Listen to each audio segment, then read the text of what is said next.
Let's see how much these new trucks are. Look at this joint right here. This is a huge one. Pause. This thing crazy. That's not open. Ram. It's the big boy right here. Rampage. Yeah. This is a regular Ram truck. None of these trucks got the prices on the stickers on the window. I guess they might be tired of us YouTubers exposing the dealerships. Yeah, this is some nice trucks right here. 2500 Ram. This is nice. It's no sticker. This one might be open. Let's see this one open. Nope. They got plenty Ram trucks out here, and the price is $28,000. 56,000 miles on it, but you're paying $500 a month for a 2016. Then if you got fair credit, look at that, $600, $700.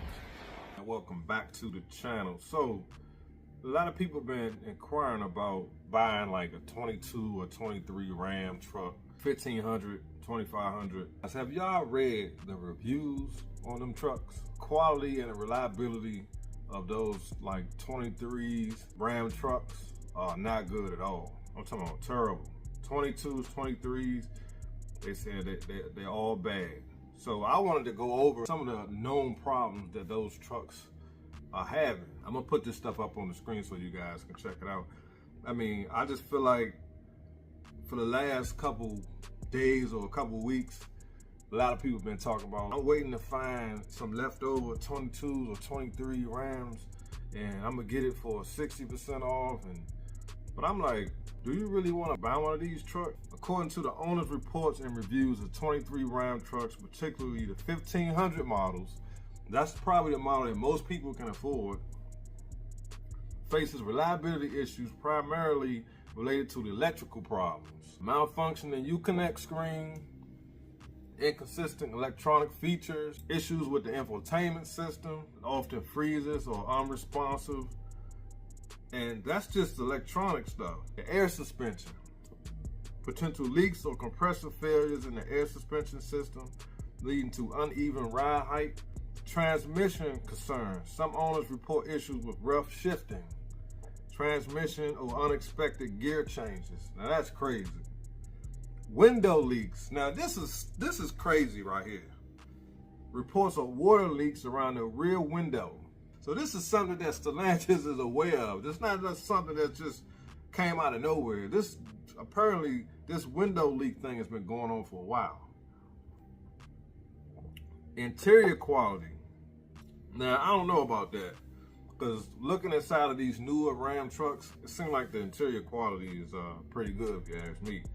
But according to current owners or previous owners, some owners mention loose or rattling interior trim pieces, especially on high trim levels. Now that's sad.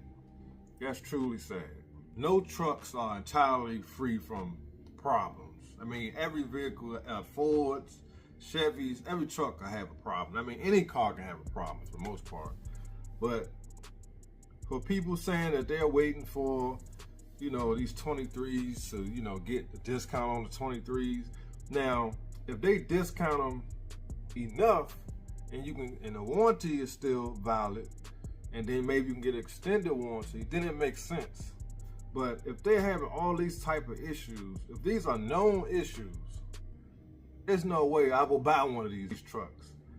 So if you currently own a Ram, anywhere from 22 on up, leave it in the comments. Let me know if you have any kind of problems with this truck. I'm just curious, because there's a lot of people waiting for these trucks to drop, waiting for the prices to drop, and I don't know. If I were to Google this for my 300, if I'd have known like my 300 was known to have these type of problems, I would not have bought that car. For some reason, a lot of people still want these Rams. And another thing I noticed with the new ones, as far as pricing, that if you guys looked at the qualifications, the things you have to qualify for in order to get that truck, to get those discounts, you gotta be disabled, military, first responder, lease the car, finance with Stellantis, It's like all these different stipulations and things you have to qualify for to even get a discount on these new Rams. That's these 25s that's on the lot. I don't know what Stellantis gonna do, guys. They gonna have to drop the prices on these vehicles. And my intentions were to go to the dealership today and actually get some footage and just kind of see what's on the lot. And I'm still gonna do that. I think I'm gonna do it tomorrow. So if you guys want me to go to the lot so we can actually put our eyes on these new trucks and look at the MSRP and see if there's any 23s on the lot, leave it in the comments. Let me know what y'all think. I just wanted to put this out here, guys. Make sure you're doing your research when you're buying these 23s, because we all know that the 23s, any of these 23s, and I'm not just saying this because I own a 300, but the 23 Chrysler 300, it seems to be the only one that didn't have any issues. Like, I haven't had any problems with my Chrysler 300.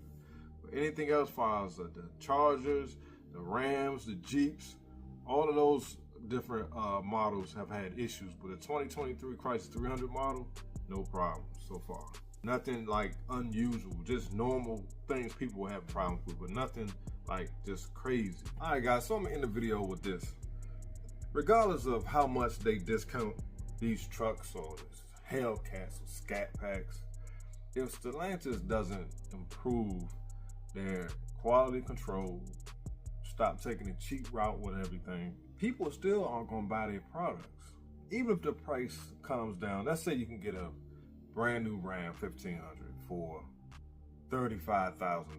If it's always in the shop, what difference does it make?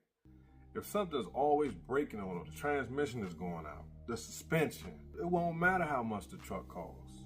So I think people still are going to be kind of reluctant or kind of resistant to buying their products because of the quality, because of the reliability issues. CEO does matter. I hope Tim Kuniskis can actually make a difference as far as their reliability, especially when it comes to the Rams.